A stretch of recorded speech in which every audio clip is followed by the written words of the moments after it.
Is that a cup full of your tears? Yeah, there? possibly. I'll just come back to what we were talking about last week. I hated the Thursday. Six Nations is all about the camaraderie, the culture, the weekend experience, and that was sacked away a little bit by Thursday night. Oh, massively. Where the hell do Wales go from here? The standard of the opposition was so woeful that this was little more than like a glorified training run. George, could you just go and do George Ford thing? George, just be yourself. Ireland have clearly slipped away from the very top echelons where they've been. Shout out to the Winter Olympics. If they wanted to be seen as this sort of like dead cert for a Grand Slam, they had to put the foot on the throat. There was this inevitability, there was this sort of quicksand feel. It's like no matter how hard you tried it, you were sinking deeper and deeper. No. This is likely to come down to bonus points and points difference if you want to win the title.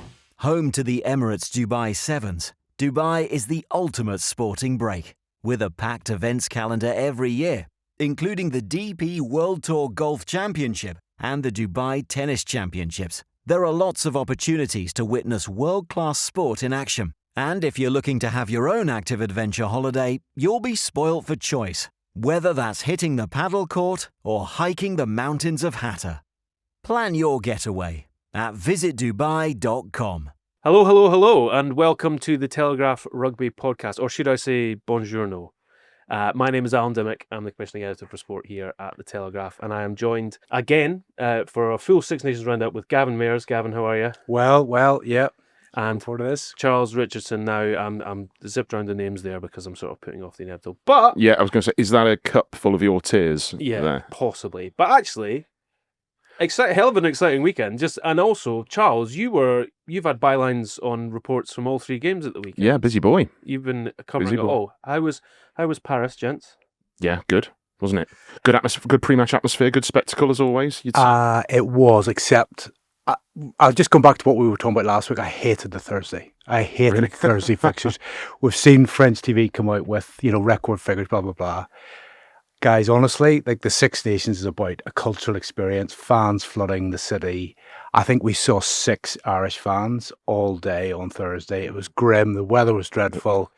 Getting the Thursday's fault. getting the RAR out to the stadium Yeah. was full of commuters. There was not a sight. There was not a blue jersey or green jersey.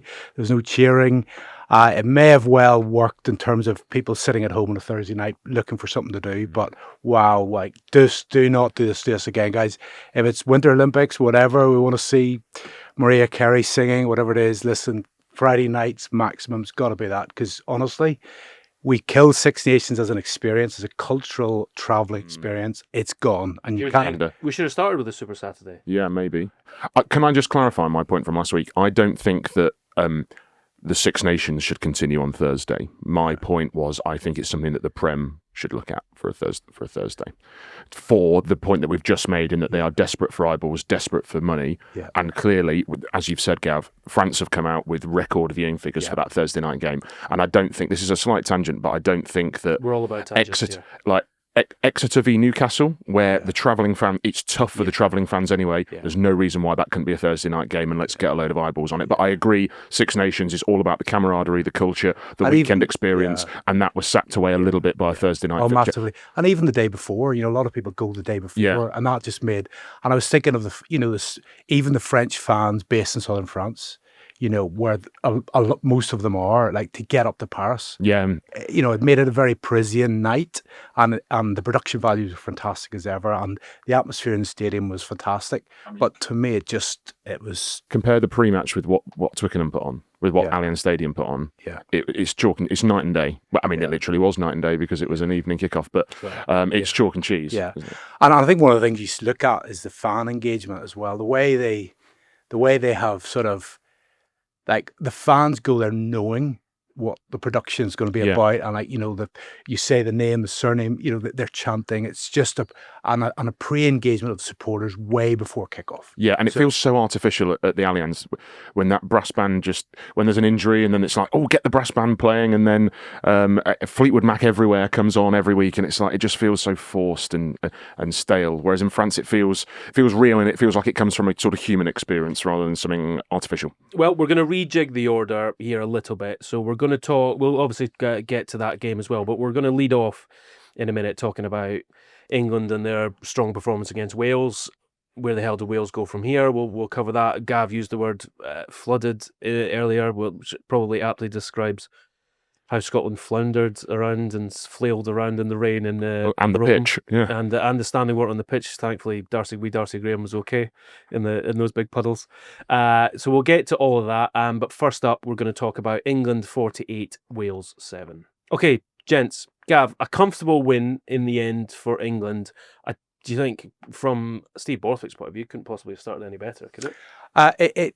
It could have done, and I say that for two reasons. A, the standard of the opposition was so woeful that this was little more than like a glorified training run. And when I was sort of putting together my piece, it was on Saturday during the game, I was thinking, if England are going to be title contenders, if England want to go to Paris on the final weekend and potentially go for a Grand Slam, this is kind of nothing. This is just so far removed from the cauldron that Charles and I had seen on Thursday night. Yeah. And I just felt they did things. I was really, really impressed first half, even first 20 minutes. They were really controlled. They dominated the collisions, the breakdown. And there was, George Ford did George Ford things and just kept the team. I like to think that that's his instruction before we get. George, could you just go and do George Ford thing? George, just be yourself. When you know at the start of the game, gosh, all these collisions are going in our favour. Most carriers are getting beyond the point of contact quite easily. The temptation is just to sort of lose the shape, use the game plan. And we saw, it made me laugh that Steve Borthwick talked about Wales was going to kick the ball 50 times. They're going to kick the ball more than any team at the weekend. But they kicked differently. So they either kicked long and find grass a lot of the time, which when you've got the sort of line speed chase that England do, that just bottled Wales back in their 22. But then we also saw Ford just unleash 3 spiral bombs. Yeah. And poor Rhys Sammett's there trying to catch these things. So I was like, and that whole pressure created the ill discipline we saw from Wales. We saw penalty after penalty, 2 yellow cards in the first half. The game was over. The variety of Ford's kicking was really impressive. I thought we had spiral bombs, normal bombs, we had kick passes, we had crossfield kicks, we had these sort of diagonal low touch finders, and it really kept Wales guessing. There was one period in the second half where Mitchell box kicked from England's 22. I think Arundel tapped it back. England regained possession. Then Mitchell passed back to Ford, who kicked sort of crossfield long to the Welsh try line. Josh Adams collected the ball, cleared to touch on sort of between the Welsh 22 and 10 metre, I think. But in 2 kicks there, England made 60 yards. Yeah, and they kicked a lot, but then they played off the line out, and that's what they want to do. That's how they want to play. Discipline of just we just want the ball. We want them to kick the ball out, and we'll score off the line out. But the second point, Dims, is second half.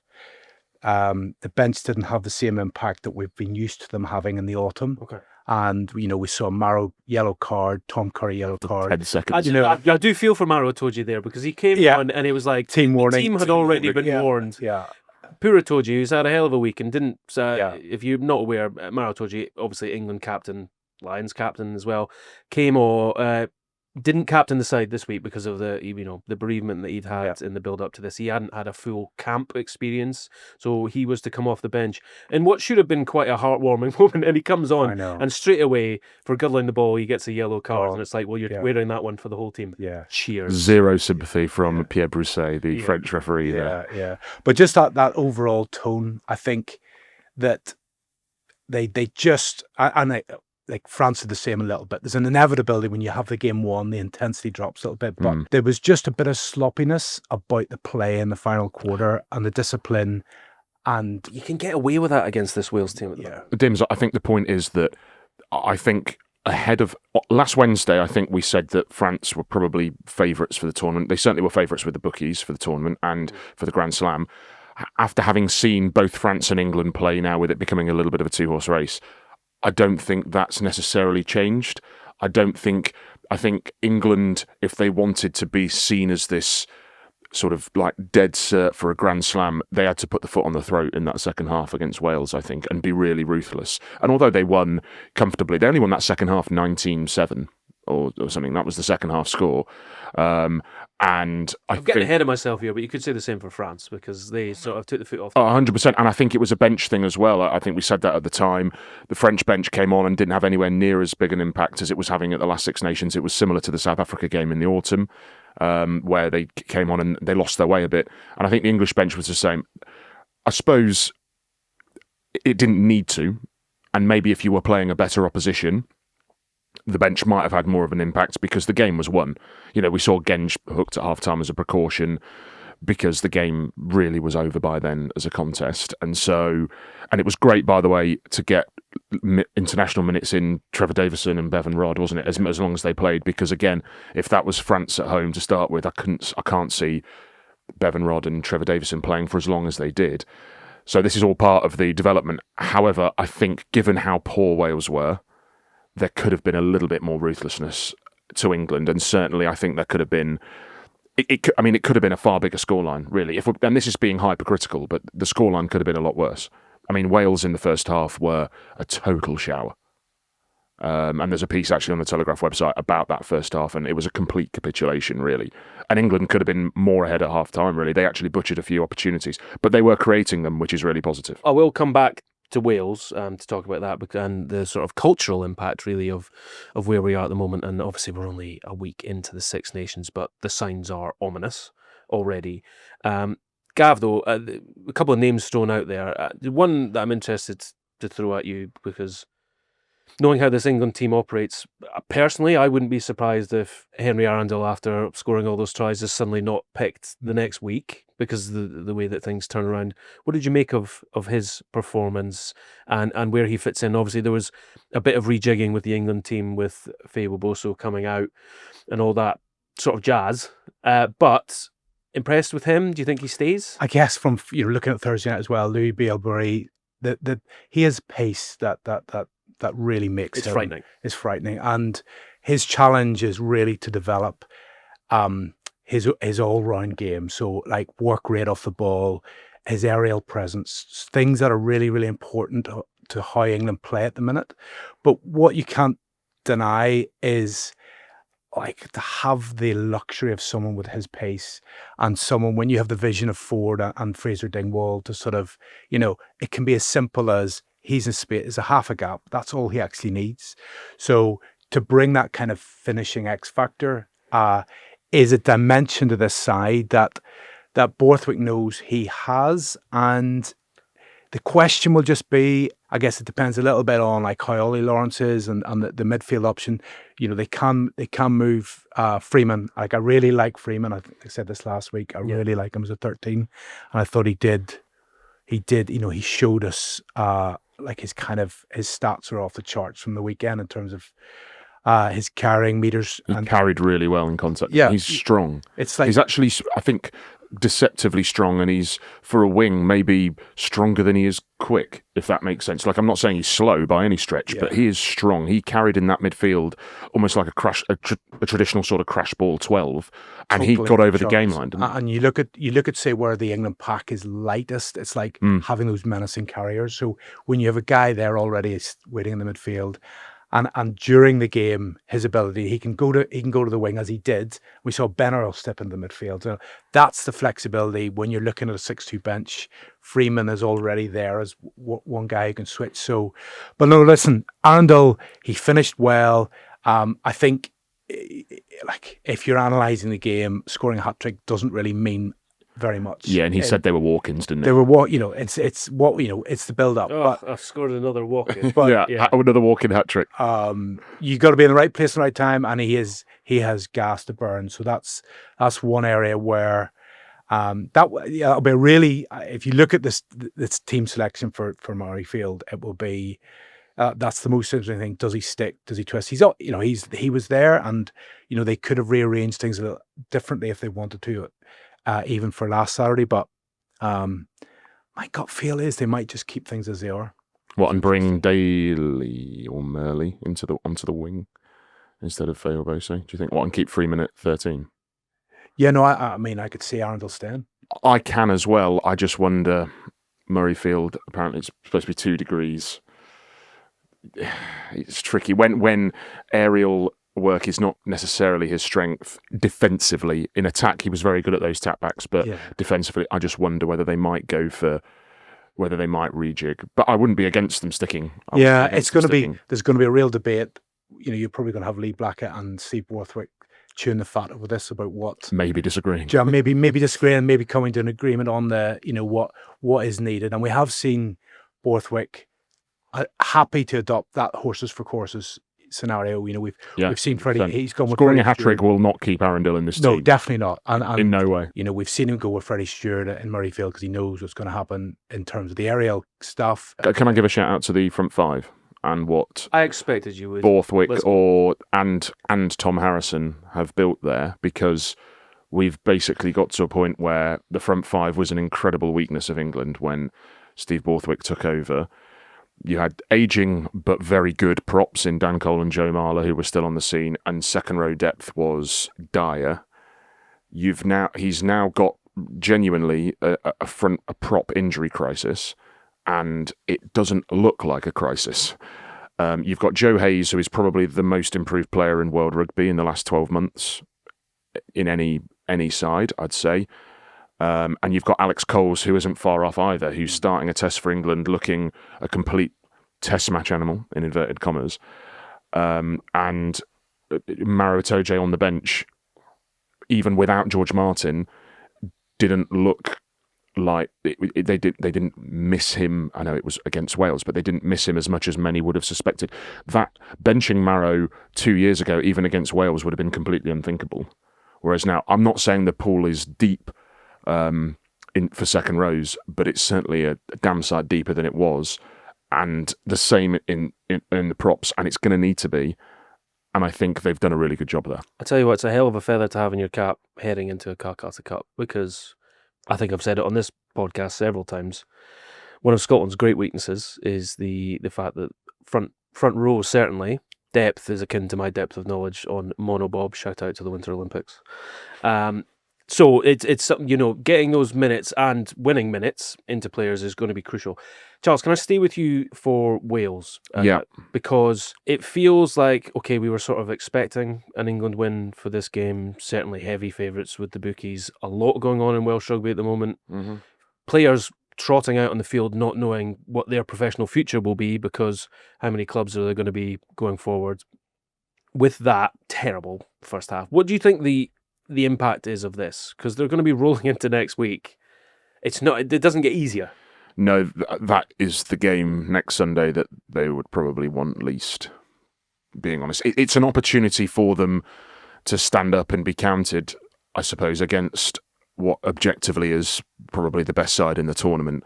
But given how listless and rudderless they looked at Twickenham, for France to be coming to Cardiff, a Cardiff that isn't sold out yet either, it is not ideal. I mean, there is obviously the classic French mentality of they might not be as good as they were last Thursday, because they could see Wales as a bit of as an easier fixture, and they're travelling away and what have you. But even so, it really doesn't get any easier for Wales. It genuinely has got. It's very sad. It is very, very sad, because Wales are obviously a magnificent rugby nation with such a proud history and tradition, but the atmosphere during the game on Saturday, it just became so flat so quickly. And this was no fault of anyone at Allianz or even the fault of the RFU.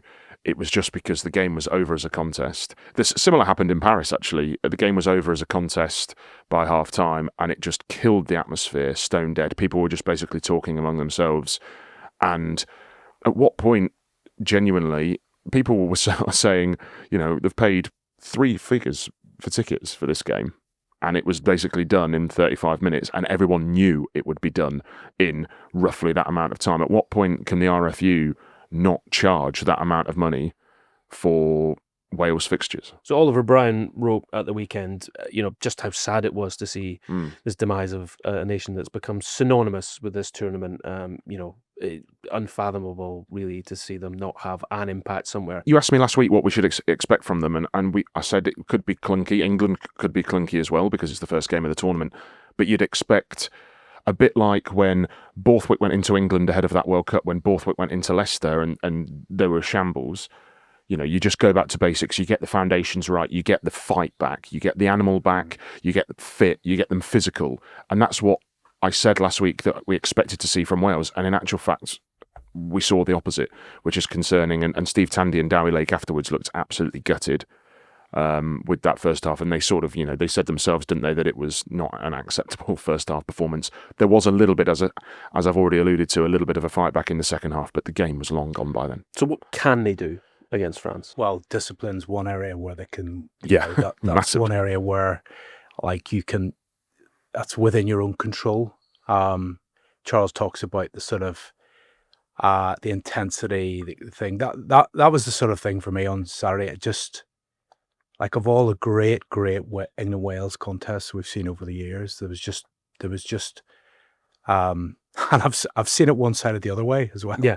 But 2013, because this was predictable though. This was the predictable one, and it was actually worse than what you sort of feared in that sense, because they didn't play that smartly. They didn't, the way England really turned up the pressure kicking wise. Wales's kicking was aimless. There was they were just happy then to they would kick. If they kick long, England kick back, and then Wales would kick it out, and Borthwick's going, thank you. It's okay. So let's look positives. Mm-hmm. If you go through their team list, there are good players in that team. Yeah, and even in the last period when Gatlin was head coach, he would talk about Dowie Lake, David Jenkins coming through, Jack Morgan as a player can come back in. There's Thomas Williams, Lions scrum half, Lewis Rees-Zammit, X Factor player.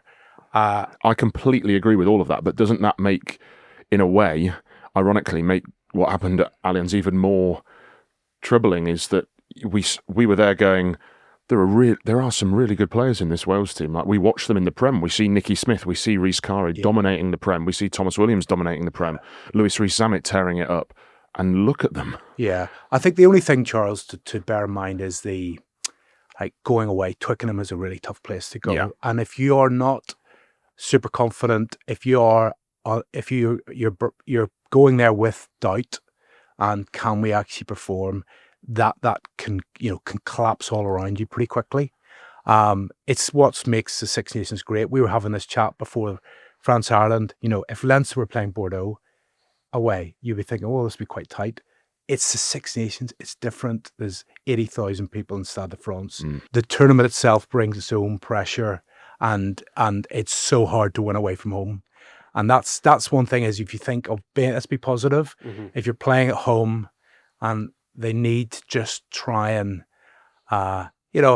France may go there and think, well, we don't really need to play that well, and they might be right, and they might be right. But let's just see a bit of fight from Wales, a bit of pride. If they fell away from their game plan, they need to look at that and ask themselves why, and really, let's make France work for their win. They can't beat themselves up for being outclassed by France, but if they get outfought, then that's a different story, I think. Well, Gav mentioned pressure there. Pressure often brings panic, which leads me very nicely. We're going to talk about Scotland in Rome and a fantastic, deserved win for Italy in Rome to open up this Six Nations. And a lot of this is going to spill over because we're going to be talking about the Calcutta Cup as well. Home to the world-renowned Emirates Dubai Sevens, Dubai is the ultimate destination for a sporting break. With a packed events calendar every year, including the DP World Tour Golf Championship and the Dubai Tennis Championships. There are lots of opportunities to witness world-class sport in action. Away from the stands, you'll find plenty of ways to have an active adventure holiday of your own. Try your hand at paddle, the world's fastest growing sport. Walk the breathtaking hiking trails of the Hatter Mountains. Or rent a bike and cycle alongside spectacular skylines. The only problem will be deciding which you want to do first. Swap the winter chill for sunshine and plan your sporty getaway at visitdubai.com. So Gav, coming back to you, if you're Steve Borthwick and you're taking your team to Murrayfield where, listen, it's not gone fantastically well for England in recent times. Yeah. Scotland are smarting after a performance which I'll get into it, but has really rattled a lot of people in Scotland. There's a genuine sense of anger and disappointment up there at the moment. How do you harness that if you're England heading into the Calcutta Cup? Well, I think you underscore to the players the size of the challenge that's coming your way, because the old winded animal, 100%. Like, if you think of the disappointment, you're talking about anger and at the performance, at the manner of the defeat, and you've got the old enemy coming up. So there's, like, as you will know, the sort of non-negotiables in Scottish rugby, and that will be the Calcutta Cup performance. And like, if I'm Steve Borthwick, we think, well, what do I want for round 2? I want Scotland cruising to a win in Rome and thinking they've cracked it. That's what he would have wanted. 100%. The last thing he would have wanted was chucking down a rain, Italy get stuck in, manipulate a couple of great try-scoring opportunities, come away with a shock win. All the pressure's on Scotland. So, I honestly, it was the worst case scenario. Borthwick, as a player and as a coach, knows how difficult it is in this Calcutta Cup. Everyone can get carried away at the weekend about, it's England, France, or the two who can win the title now. That game on Saturday, as I said before, it was meaningless in that they got 5 points. They got a good points difference. This England team has to learn how to win away from home. Mm-hmm. And if you look at the record since the World Cup, I think they've won in Wales the game at the end of last season, bookended away and home. They've won away in Italy. That's it. And so Argentina tour as well. But the Argentina tour but it's not Six Nations. No. It's a summer tour. Yeah. This team doesn't have a big scalp on the road. And until they do, we can't talk about this as a title-winning side, or potentially a title-winning side. And this is going to be, like, again, you look at the narrative of the Six Nations. France have got off to a great start, but they won at home. England have got off to a great start, but they won at home. This is where it gets interesting. And France also have to go to Murrayfield. Yeah. I'll pass road to Edinburgh for some reason. Talk us through the match of the weekend whilst I sit here and seethe. Italy 18, Scotland 15. Italy, very good value for the win. Very good value for the win, completely deserved. As we were saying beforehand, weren't we, that it wasn't like, Scotland had an early red card and Italy beat 14 players, or, they got 3 interceptions like that time at Murrayfield. That's quite a while ago now, but it wasn't like it was gifted to them in any way. They were completely deserving of their victory. All of the standout players were on the Italian side, save for maybe a couple of the Scottish bench who came on. I thought George Horn was really good off the bench, and gave them a bit of tempo in what became a quagmire. But Italy could be going to Dublin here. They should be going and looking at winning that game. I mean, I don't think there will. I think there will be a response from Ireland. I'm sure we'll come on to that later. But they've always really struggled in Dublin, Italy, and I think they could be going with a genuine hopes of victory there. And they should, because they played very well. You have the two centres completely outplaying Huey Palotto opposite. You had a dominant Italian scrum, which we haven't seen for a long time. I mean, I struggled to believe that it was the same Danilo Fischetti who I watched in Bordeaux for Northampton get absolutely destroyed and yellow carded after 15 minutes at scrum time. And here he was shoving Scotland off their own ball. A good Scottish front row, Schumann and Fagerson, 2 Lions, 2 good scrummages. It was not, set piece for Scotland was atrocious. I think they did some good things in the second half. Obviously, they scored the majority of their points in the second half. And actually, that final attack, where Italy held them out at the end in a thrilling last stand, was probably Scotland's best attack of the game. And it sort of felt like, where was this for the last 79 minutes? But their set piece, particularly the line out, was a shambles. And the conditions were terrible. But Italy still managed it. Italy played the conditions far better. It was biblical rain. And the biblical rain began when Scotland were already 12-0 down, which felt a bit like a proper kick in the teeth and the worst look ever for Gregor Townsend.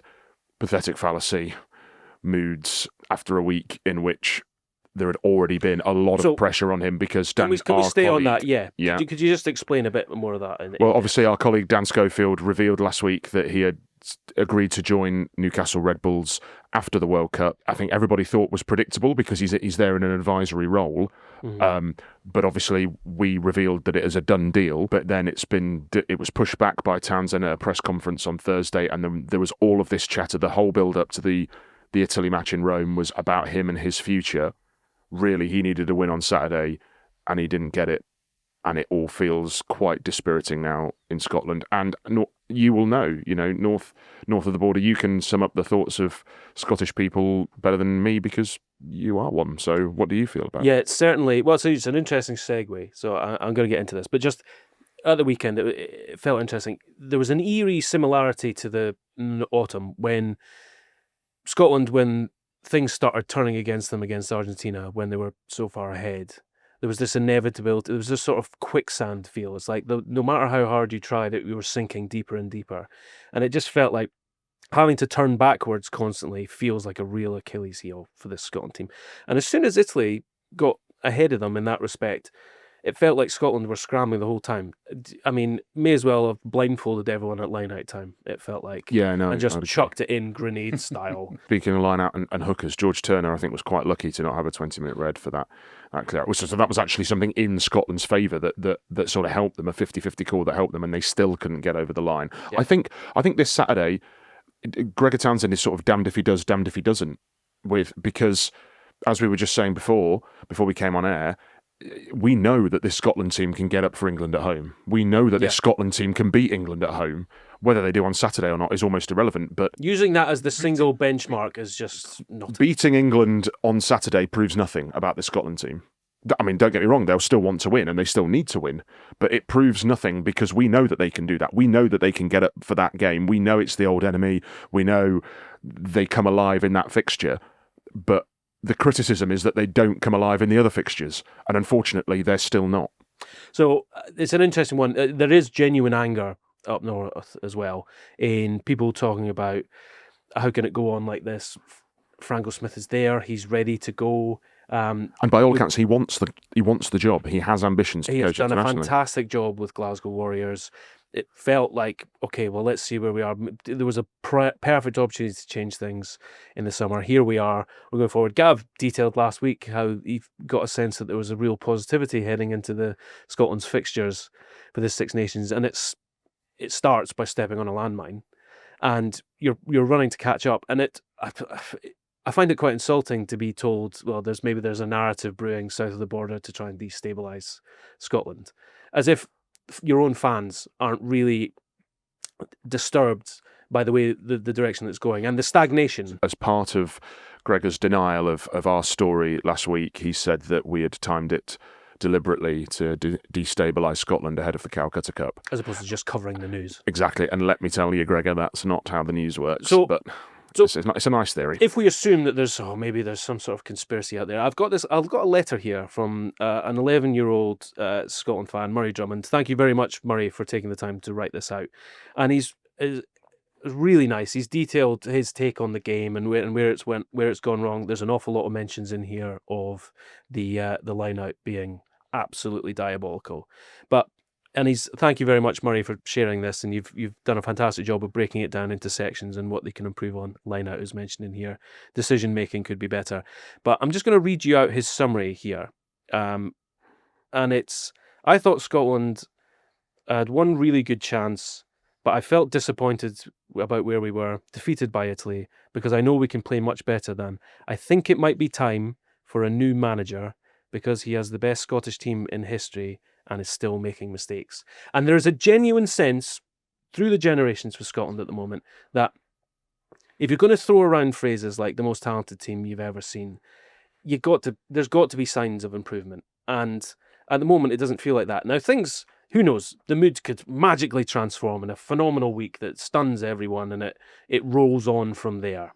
And certainly there's an opportunity still to get a couple of wins. It's the worst possible start you could have from their point of view, and there is no point ignoring genuine fan concerns. That's where we are at with Scotland at the moment. And Italy, on the other side, just look bang up for it. And Gav, I think this is a nice way to segue into Ireland and France. Obviously, Ireland, real questions about them. Are they happy now that they... Happy is very much the wrong word after that performance, but is playing Italy, who looked great and in control at home, to have them go away, is that the perfect way to reset for Ireland? A little bit, yeah. I mean, I think I probably have more concern is the visit to Twickenham the week after. So, normally the Italy game at home is maybe when you rotate a little bit without, and I guess Italy's strength is making that less and less of an issue. And actually, just to touch on Wales again, if you want any sense of optimism, Italy have been in that Wales place for many, many years, and people were calling them to be relegated out of the tournament. And look where they are now. Mm-hmm. So that's just... You can climb out of hell. Everything comes. There's always...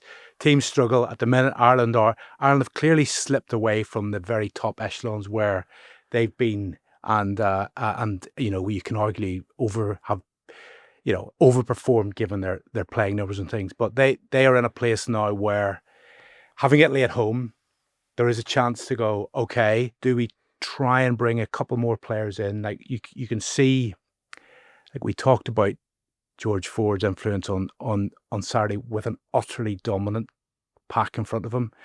I think on Thursday night, you're looking at a very inexperienced 10 where, everything's on the line. You've got a French side that can cut you open. And actually, Ireland started, if you sort of go through it and think, well, they started okay. They clearly were going for contestable kicking, which is, again, a bit of a new adventure for them. But they didn't win a ball in the air. So they actually put a number of really good balls in the French 22. And the French were better at it than expected because that had been a traditional weakness. Yeah, that's why they got rid of Penno as well. Yeah. But it's never been a strength of Bielbiere, and actually he looked like Freddie Stewart and some of them high balls out of nowhere. If you take Mac Hansen out of that team, when Ireland kicked for aerial contests against Australia, and they put 40 points on Australia in November, and it was Mac Hansen was incredible in the air. Same with Hugh Keenan. There's two world-class operators. And Lowe's good in the air. And Lowe's good in the air. So I know they've left him out for, that's tactical, but even so. You take that sort of quality away, suddenly this game plan that on the face of it looks like, right, we'll go after Lewis Bielbiere in the air. We're not getting anything back. In fact, and then the joyous way that France they just want to go straight away, and then they have the pace and the execution and the skills to do it. But the second thing, Dims, on that is like after 20 minutes, then you see they go away from that. So it's suddenly the game is dictating how Ireland are playing. You drop a Johnny Sexton into that team, you drop a George Ford into that team. It can be very different. So in that sense, it's where Ireland are at the minute. They are lacking leadership, vocal leadership, the way Sexton offered them, the way Peter Manny offered them over the years. And is there a quick fix for that? There isn't, because the 3-10 options that Andy Farrell has, there are pros and cons for each of them. And I think he's got the right one at the minute. I really do. I think criticism of Prendergast has been a little bit over the top and a little bit harsh. He was playing behind a beaten pack in Paris, and it's very, very difficult for a 10 to shine when you're being beaten up. They were beaten up in that first half. I mean, they basically admitted it. They lost the physical battle basically everywhere. Yeah. And that is not his forte. He's not, I don't know, a Butch James or a Andre Pollard kind of a 10 who can take the physical game to the opposition. He's a beautiful ball player, and we saw moments of that. Yeah. And I think, you can't have 10s who are amazing at everything. He is a beautiful ball player. The team crumbled around him, and he is inexperienced. And actually, I don't think much blame. I mean, I wrote about some of the missed tackles, and there were missed tackles, and maybe he does need to improve there. The defense is there for all to see, but I guess ultimately it's like the experience. If you're building towards next year World Cup, gosh, that's a big old body of work that well, you'll not forget that experience. No. The key thing is, can you learn from that? Can you learn, okay, what did I do wrong? Okay, I understand that now. We were manipulated. France, I didn't. what was it? Farrell always says about, not getting bored of doing the right thing. And Ireland didn't keep doing that. The way Ford kept doing the right thing with utter dominance, and you saw how that cracked the team open. But when you're under extreme pressure, the easy thing is to move away from that. And that's what they did.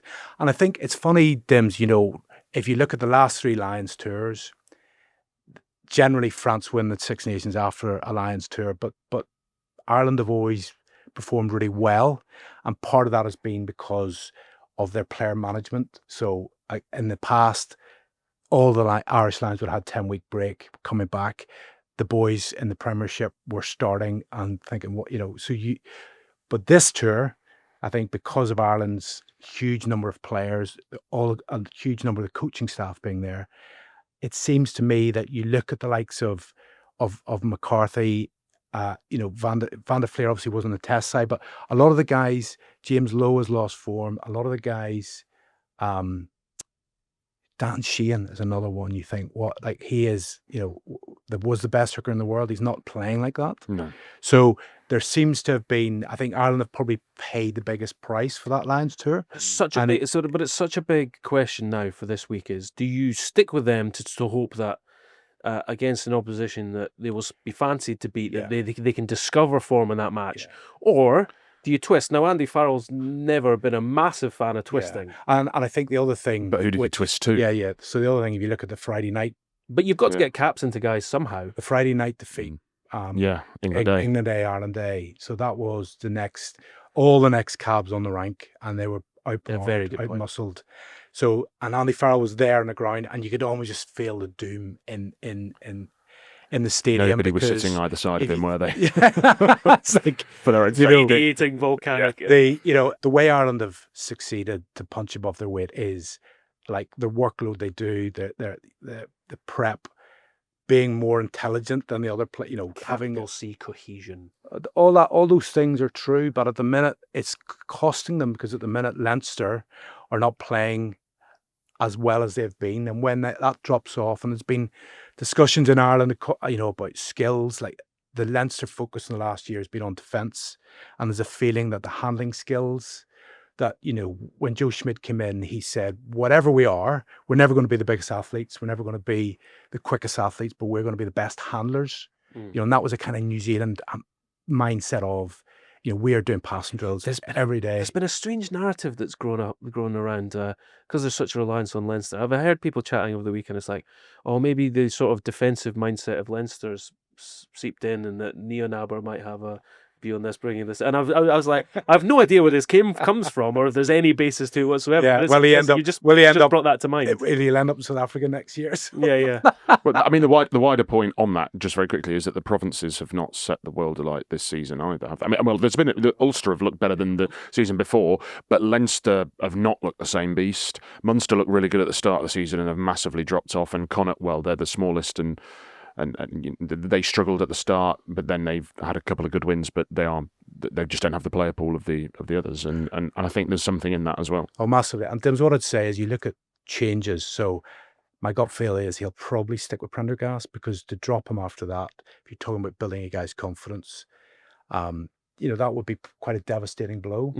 It'd be really interesting to see what he does with James Lowe, because with Lowe, there's a feeling that, like, physically he's just starting, he's on the wane, and but he is such an important player for them. You talk about the personalities, he's not a speed winger, but he's a massive man. He's great in the air, and he's one of those, like, he's like, we're going to win that. You need people who bring positive energy.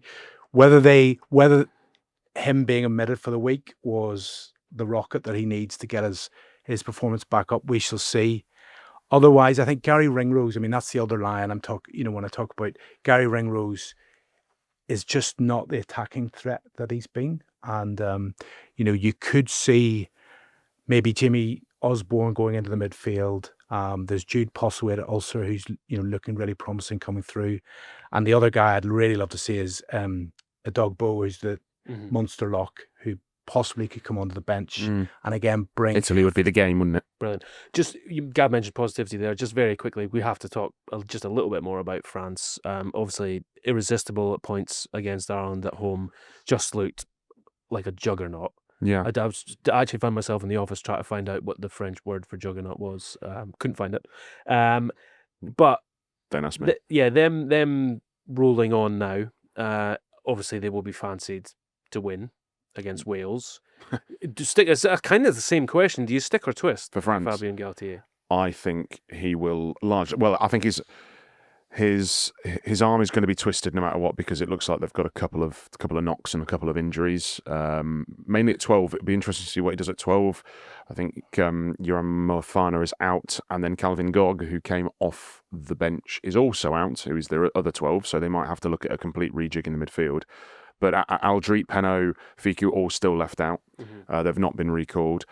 I think he will continue because you look at this 3-game block, and then you've got a week off. They've obviously still got to play Italy as well, and I think he won't want to risk. They're at home to Italy, and he won't want to risk going to Wales and risking. I know we've said it's unlikely, but risking a really fiery, passionate Welsh resurgence and almost nourishing that belief by sending a weakened side. I think he'll leave it pretty much as it was. I can't see him changing. He was under a little bit of pressure. That pressure has now obviously been eased with a really good win over Ireland, sorry. And they look like it looks like all roads lead to Paris on that final day for France v England, as long as England can uphold their end of the bargain. Fantastic. Right, we are going to nip now very quickly into your questions, and thank you very much for sending them all in. Okay, couple of questions here, and we're going to rattle through these guys as quickly as possible. Nick has messaged in to say, is the Scotland loss good or bad for England this weekend? We've danced around this a little bit, but just off the top of your head, Gav, what do you think? It's bad for England. Bad for England. I'd agree, okay, bad. There you go, Nick. David asks, when will Henry Pollock start an international game? Will it be a tactical selection, or when there's a current back row injury? Curry has to be ahead of him.